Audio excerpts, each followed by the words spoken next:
All right, here we go. Look at you. All right. Hey, this is Catherine Memories, and I am with, Stephanie Gasky. and we're going to talk about living an autistic life. All right. All right, Stephanie. So, we want to tell everybody about autism. So, what is autism? Autism, for me, is a neurological difference. A lot of people refer to it as a disorder. I don't like that term because it makes it sound like it can be fixed, which implies that we're broken, which we're not, because we just work a different way. It's kind of like having an iPhone and an Android phone. An Android can multitask and do all these different things. Well, an iPhone can do and hold the same kind of information an Android can. It just does it a different way. Picture somebody with autism as an iPhone, and then a normal person or a non-autistic person is somebody with an Android phone. That's pretty much how autism is in this world. Okay, all right, all right. So, the next question going to be, I want to know about the progress and regression. What causes regression and what can help progression? A lot of people refer to regression. It's actually more of an autistic burnout, which means that quite literally we get so mentally exhausted. It's not that we've lost a skill, it's that we are so exhausted mentally that we can't even call up that skill to perform a certain task. And a lot of people see that as regression, whereas at one point in time a person could do that skill with no struggle. And usually a burnout. In children, a lot of times it starts with meltdowns getting a lot worse and more frequent, and then they start, not wanting to do what they've been doing before, or not being able to do what they've been able to do before. And basically, the only thing that really fixes a burnout is time. If somebody who is autistic decides to lay down in the bed and they stay there for 2 or 3 days, there's really a reason for that. And a lot of people see that as being depressed and having depression. And it can be, but most of the time, within a few days or so, it's back to normal. Sometimes, as far as regressing back, it might take another year to get that skill back, to where it was, but it's never lost once it's acquired. Okay. So, are you autistic? I am. Well, explain to us about your autism and the different spectrums. Um, when I was diagnosed, they diagnosed me with Asperger's syndrome. And back during my diagnosis, they were two different things. Autism and Asperger's were classified as two different things. And now Asperger's is classified as on the autism spectrum, and most people call it autism level 1. I don't really understand why they have the different levels, other than that's what level of support is needed for that particular person to live. Um, because at the end of the day, I'm classified as high functioning, but nobody knows but me how hard it is for me to function and be classified as high functioning. You know, um, People don't understand the mental work that goes into it. It's quite literally everything that you do is a thought that you have to put through your mind. So it's like, get up, go take a shower, go wash the dishes, go walk the dog, go feed this, make sure the kids have had their baths. It's a constant list running through your mind of everything that you've got to do. And then you add on top of that communication skills and things like that, and it can all be overwhelming when throughout the day you're running through all of these lists.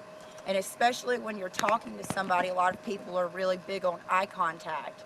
Most people don't understand about eye contact, and why it's not really important.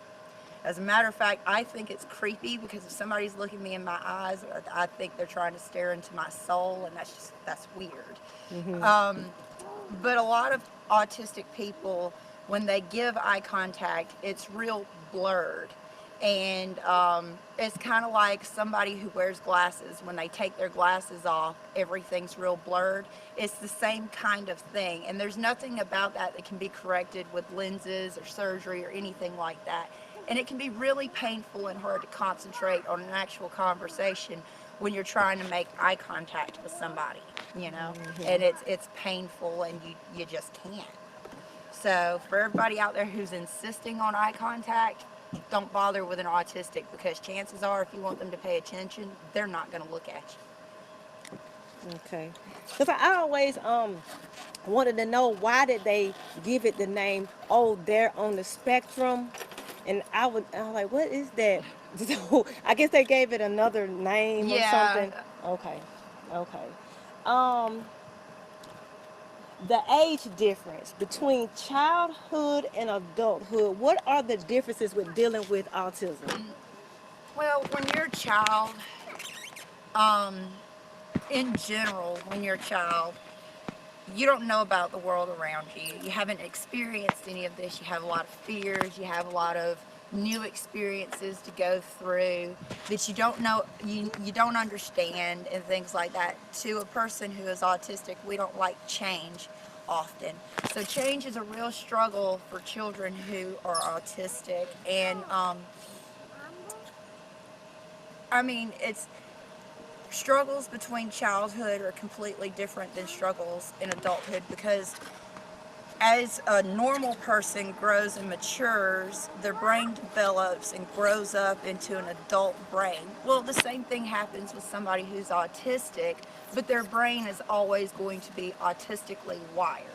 So they'll always be autistic. But whereas in childhood, maybe one of your struggles was, oh, I can't tie my shoes, or I didn't potty train until I was 8 years old, to as an adult, oh, I'm having trouble being on time paying my rent every month because of procrastination and things like that, you know, and avoiding doing certain tasks because they could be overwhelming and things like that. So the struggles between adulthood autism and childhood autism are completely different.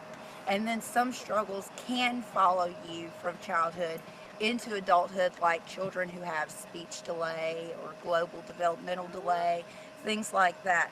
Delays don't just go away. Now they can improve, but they don't just go away. So those are some of the things that do follow you into adulthood. Now, we talked about this on Facebook.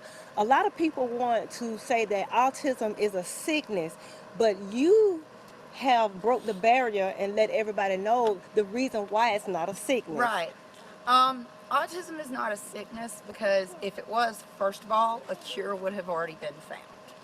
Second of all, it's not a sickness because people think it is, because most children with autism, or most people with autism, have things that go with it, like the global developmental delays and the speech delays and the motor skill function issues and things of that nature. And those are things that are actually separate diagnoses. Those are not anything to do with autism in particular, because a non-autistic person can have most of those same comorbidities that generally are present in somebody who's autistic. My problems that I have sensory processing disorder. Um, Mine is mainly audio and visual. So like, I can hear background noise. My girlfriend refers to it as bionic bat hearing. Um, I can hear what the neighbor's doing over there at 2 o'clock in the morning. She's like, go to sleep, you know. But um, I have really heightened hearing, and even though I wear glasses, I see things brighter than people do, and I see more things, receive more information. So um, whereas you might see a pretty bush over here, I'm honed in on the hole that's in the leaf that's on the tree on the bush. So, I mean, it's more detailed, it's more focused. So, and things like around here right now, you can see we've got clouds going on right now, but to me, it's still pretty bright outside. Probably bright enough I should be wearing sunglasses. They just don't fit over my regular lens. Yeah, okay. But I mean, you know, That's one of the issues I have. I have a problem with depression. I have some anxiety issues as well. But as far as people who have seizures and GI issues and gut related allergies and things like that that are a lot that are really common in autistic people, I don't have any of those issues, but yet I'm still autistic. So if you take away all of the bad things that a lot of people get with autism, you still have the autistic brain, but you don't have those problems. So that's why it's not autism as a whole. It's the things that can be present in somebody who's autistic. Okay, okay. Um, so I hear that you are raising some stepdaughters, age 8 and 7, and both of them have autism. Yes. So how is this being accomplished? Well, and being accomplished well, I might add, because their teacher has told me that they're learning faster than what was expected at school, and I agree because they're learning fast here at the house too. Um, for me personally, like you said, they're my stepdaughters, so I chose to bring more autism into my life than what I necessarily had to. Mainly because I felt like I could help these children experience the world in a positive way rather than having to hide what they are. And because of me coming into their lives, both of them are talking more. Um, my youngest, my 7-year-old, she is still classified as nonverbal, but she is starting to say phrases and sentences. She's just not using them in any context. Um, my oldest, she's talking. She likes to sing. She's trying to talk in Spanish. As a matter of fact, she learned Spanish better before she learned any English, really, Wow. from watching YouTube. And so, I mean, just being in their lives and trying to figure out how they learn and then going with it and getting on their level has really made them open up. And, just figuring out how they learn and then applying it was the easiest method I could use. And so far, it has been successful, so I don't plan on changing it anytime soon. Well, I think that is so awesome. And we all get along, which is great. That's good. That is very good. So, what do you want to point out when it comes to the police and autistic people? Um, I think that our police need some better training. I know I have seen many, many videos on YouTube. I'm part of the Autism Mommy blogs and things like that. So I see videos every day of, oh, this kid got handcuffed and he's autistic and this, that, and the other. Um, I understand that there are consequences to every action that you do, whether you're autistic, disabled, or a normal human being. There are always consequences to your actions. And yes, even children on the autism spectrum need to be taught consequences. But there are certain ways to deal with somebody on the spectrum that are different from normal people. Like somebody on the spectrum might not like to be touched. And it's not even that they don't like it, it's the fact that it can be extremely painful to them. And so when you have an autistic person that gets touched and they snatch away, that's fight or flight. And if you put them in handcuffs, you're just distressing them out even more. And so there are certain ways that things need to be handled differently with the police. And I have seen many articles where there have been people with autism or autistic people who have been killed by the police because the police didn't know. And that's something that the police need better training, not just in people who are autistic, but Down syndrome people and other people with different disabilities, because it's not part of legal requirement in the police academy in any state in the United States to have any kind of formal training on somebody with a disability, any kind of disability. And that needs to change, because until you learn how to work with disabled people, they're going to keep killing us. And there's no reason for a senseless death when it's a miscommunication of somebody's actions, because you might come up on an autistic person who can drive a car, can't speak. If they go reach for their cell phone to send you a message or to write something out so they can tell you they can't speak, and you shoot because they pulled back like this, well, you've just killed an innocent person because they can't speak to you. So things definitely need to change with our police in general, the way that they're trained. Wow, that's very scary. That is, It is that's very, terrifying that's thought, scary. That is you very know. And scary. back when I was driving, you know, I'd get pulled over. The first thing I'd tell them is I have autism. That way they know how to deal with me. But on those times that I get pulled over and I'm so nervous that I freeze up and can't tell them, that thought of anxiety runs through my mind. Well, if I say that I'm autistic, are they going to just kill me now, or are they going to torture me later? You know? Wow. And so it's a scary, scary thought. And it's all because you think differently and you act differently. It's not even that your behaviors are bad or wrong. It's just nobody in society understands them. Yeah. And that's the biggest problem, is that we need more people to understand. Yeah.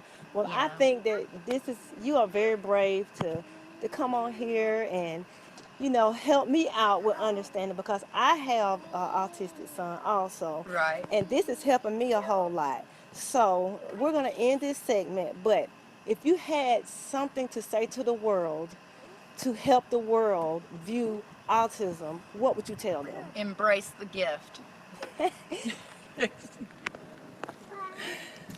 Well, you heard it. Embrace the gift. This is Capture Memories. We're tuning out. Bye. Bye.